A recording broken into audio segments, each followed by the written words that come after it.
Hello दोस्तों, कैसे हो आप सब लोग। उम्मीद करता हूँ कि आप सब लोग ठीक होंगे। और दोस्तों, बहुत सारे लोगों को काफ़ी समस्या आ रही है, तो उन सब समस्याओं के लिए आज ये स्पेशल डेडिकेटेड वीडियो है। दोस्तों, मैंने देखा है कि बहुत सारे लोगों को अभी भी वीओसी, आईएससी, वीएमपी, आईएमपी और एनओसीटी का मतलब नहीं पता है। तो दोस्तों, इसका भी मैं पूरा क्लियर करने वाला हूँ वीडियो में।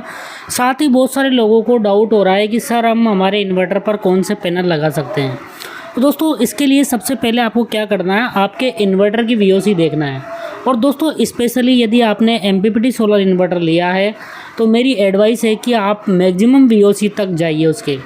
ऐसा नहीं है, अगर मान लो जैसे मैंने यूटीएल गामा प्लस 1 केवीए खरीद लिया, अब उसकी वीओसी है 15 वोल्ट से 45 वोल्ट थी 2022 मॉडल की।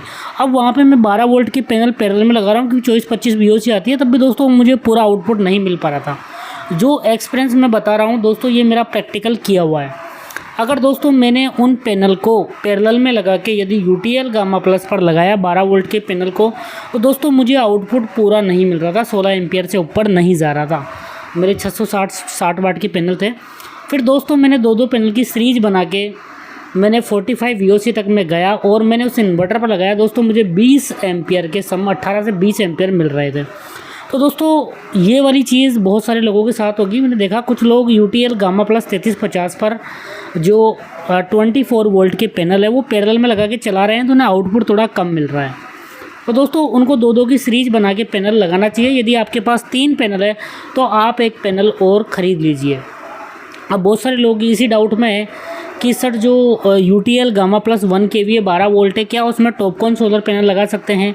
अगर दोस्तों हम 2024 मॉडल की बात करें तो उसकी वीओसी है 53 वोल्ट, तो इस पर आप बहुत ही आराम से लगा सकते हो। अगर हम बात करें 2023 मॉडल की जिसकी वीओसी 49.5 थी, तो वहाँ पे आप जो बाईफेशियल सोलर पैनल है 540 या 550 वाट, क्योंकि उनकी वीओसी 50 से कम होती है, जबकि टॉपकॉन की जो वारी का टॉपकॉन है उसका वीओसी 50 से ऊपर है। तो वहाँ पर आप 2024 मॉडल लीजिए। अगर 540 या 550 वाट के पैरेलल में लगाने हैं तो दोस्तों आप यहाँ पे 2023 मॉडल भी ले सकते हो, इसकी वीओसी है 49.5 वोल्ट। और जिनके पास उससे पहले का मॉडल है 45 वीओसी वाला मॉडल है, तो दोस्तों उनको मेरे हिसाब से जो 330 वाट के सोलर पैनल है वही पैनल लगाने चाहिए, नहीं तो आपको दिक्कत हो सकती है। बट सपोर्ट कर जाता है, ऐसा नहीं है। जिनके 45 वोल्ट है पर वो अपने रिस्क पे लगा सकते हैं, क्योंकि बहुत सारे लोग 540 550 वाट लगा के यूज़ कर रहे हैं तो काम भी कर रहा है। अब वीओसी, वीमैक्स, आईमैक्स और वीएमपी, आईएमपी, वीओसी, आईएससी, इनमें क्या डिफरेंस है, क्या ये पैनल के पैरामीटर। देखिए फ्रेंड, जो सोलर पैनल की वीओसी और आईएससी होती है, ये फ्रेंड बताती है नो लोड पे आपका सोलर पैनल कितनी पावर देगा। तो इन दोनों को हम मल्टीप्लाई करेंगे, वीओसी और आईएससी को, ओपन सर्किट वोल्टेज और शॉर्ट सर्किट करंट को, तो फ्रेंड ये आपके पैनल की क्वालिटी को बताती है। तो सबसे पहले आपको वीओसी और आईएससी देख लेना है और आपके इन्वर्टर से मैच हो रही है या नहीं हो रही है ये भी आपको देख लेना है।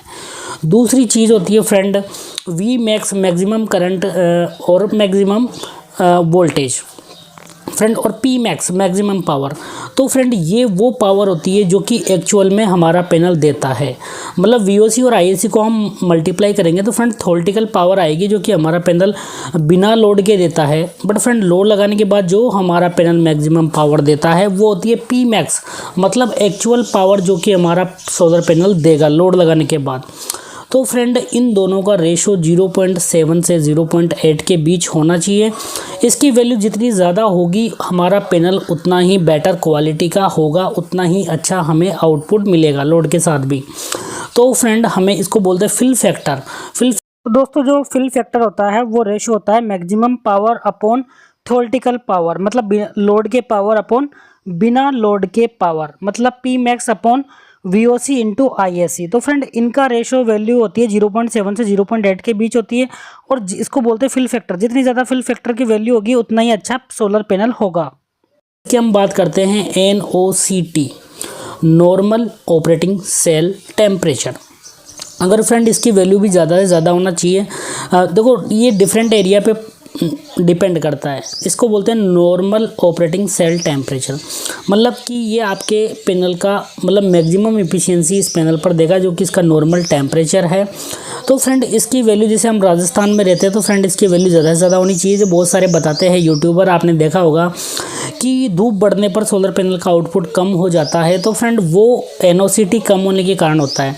यदि आपकी सोलर पैनल की NOCT 20 वोल्ट है और बहुत ज़्यादा 20 डिग्री सेंटीग्रेड है और बाहर का टेम्परेचर 45 डिग्री सेंटीग्रेड हो रहा है, तो फ्रेंड डेफिनेटली आपके पैनल का जो डिग्रेडेशन है आउटपुट का वो कम हो जाएगा। तो फ्रेंड NOCT यदि आपके एरिया के हिसाब से देखना है, यदि आप हिल एरिया में ऐसी जगह रहते हो जहाँ धूप बहुत कम होती है तो वहाँ पे अगर NOCT कम होगी तो भी चल जाएगा। बट फ्रेंड आप ऐसी जगह रहते हो जहाँ पे टेम्परेचर 40 से 45 डिग्री सेंटीग्रेड ज़्यादा, तो फ्रेंड वहाँ डेफिनेटली आपको कंसीडर करना है कि आपके पैनल की NOCT ज़्यादा से ज़्यादा हो। बहुत सारे लोग बताते हैं फ्रेंड यूट्यूब पर कि जो मोनोपर्क सोलर पैनल है उनकी एफिशिएंसी पॉलीक्रिस्टलिन से कम हो जाती है धूप बढ़ने पर। तो फ्रेंड वो NOCT का कॉन्सेप्ट है पूरा का पूरा नॉर्मल ऑपरेटिंग सेल टेम्परेचर। अगर जिस पैनल का कम होगा तो जैसे ही धूप बढ़ेगी उसका आउटपुट डिक्रीज हो जाएगा। तो फ्रेंड NOCT हमें अच्छे से देख लेना है पैनल की। Thank you so much. ये था हमारा वीडियो आज का। प्लीज़ अगर आपको वीडियो अच्छा लगा हो तो चैनल को सब्सक्राइब करें।